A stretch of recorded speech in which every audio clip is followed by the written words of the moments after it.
Hello दोस्तों, एक बार फिर से लकेरा टेक्निकल चैनल में आप सभी छात्रों का स्वागत है। हम जो क्लास लेने जा रहे हैं वो क्लास लेने जा रहे हैं कि डाउट क्वेश्चन को किस प्रकार दूर किया जाए।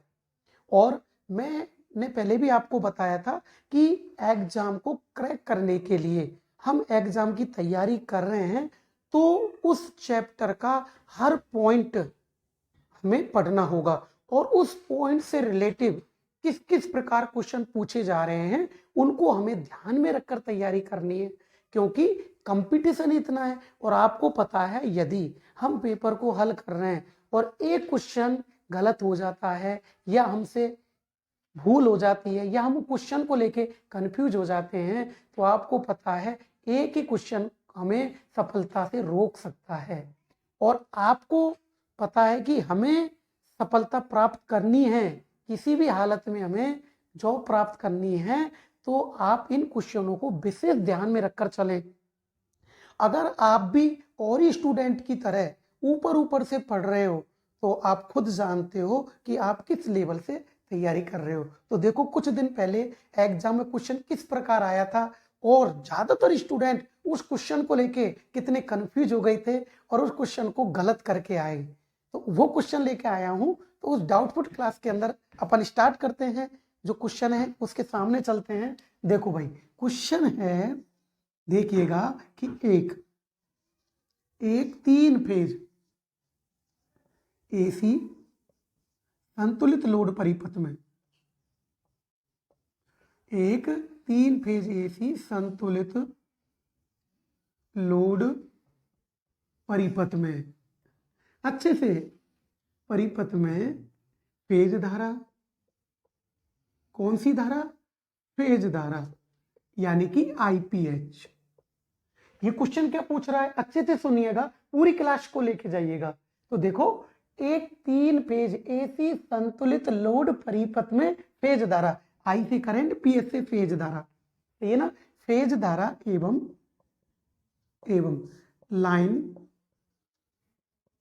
लाइन धारा में क्या संबंध होता है। ये है, देखो भाई, मेरे पास कोई डिजिटल बोर्ड तो है नहीं, सिंपल बोर्ड है, बस आप सभी की हेल्प करने के लिए मैं आ गया हूं और कुछ भी नहीं है। अब देखो, फेज धारा एंड लाइन धारा को रिप्रेजेंट ऑफ द आईएल, हम इसको आईएल से प्रदर्शित करते हैं। अब देखो, सुनो, अब क्या होता है, ये क्वेश्चन अभी कुछ दिन पहले जो इसरो का पेपर लगा था उसमें क्वेश्चन पेपर में आया और इस क्वेश्चन को लेके काफी स्टूडेंट कंफ्यूज हो गए।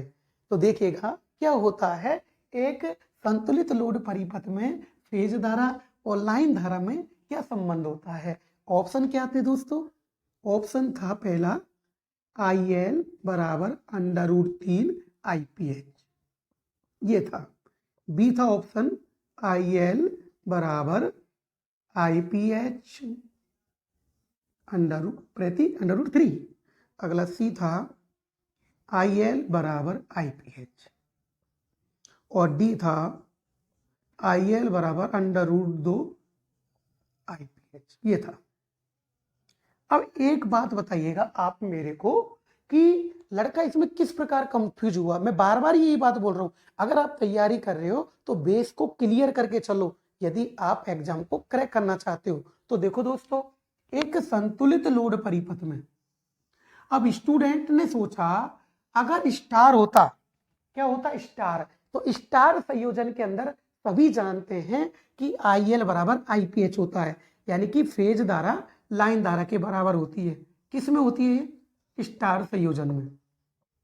ये तो सभी जानते हो ना, यही चीज तो पढ़ते हो आप लोग। और डेल्टा में होता है लाइन धारा फेज धारा का √3 गुना होता है। डेल्टा संयोजन के अंदर लाइन धारा का मान फेज धारा का √3 गुना होता है। ये किस में होता है? ये होता है आप लोगों का डेल्टा संयोजन में। किस में होता है दोस्तों? डेल्टा संयोजन में। अब एक बात बताओ मेरे को, हमसे पूछा है संतुलित लोड परिपथ में। अब लड़का क्यों कंफ्यूज था? ना तो क्वेश्चन के अंदर डेल्टा दे रखा है और ना ही क्वेश्चन के अंदर स्टार दे रखा है। इस वजह से स्टूडेंट ने सोचा खे तो लगाऊं मैं ए आंसर और खे लगाऊं मैं बी आंसर। इस वजह से क्वेश्चन काफी स्टूडेंट तो छोड़ के आ गए थे नेगेटिव मार्किंग की वजह से, और काफी स्टूडेंट इसको गलत करके आए, और काफी स्टूडेंट का तुक्का सही गया था। बस ये बात थी। तो देखिएगा, देखो संतुलित लोड परिपथ में फेज धारा और लाइन धारा के मध्य में क्या संबंध होता है। तो देखो आपने एक चीज पढ़ी होगी, पॉलीफेज सिस्टम के अंदर संतुलित लोड परिपथ किसे कहते हैं, जब तीनों फेजों की करंट वोल्टेज पावर फैक्टर अगर समान हो जाता है तो इसे संतुलित लोड परिपथ कहते हैं।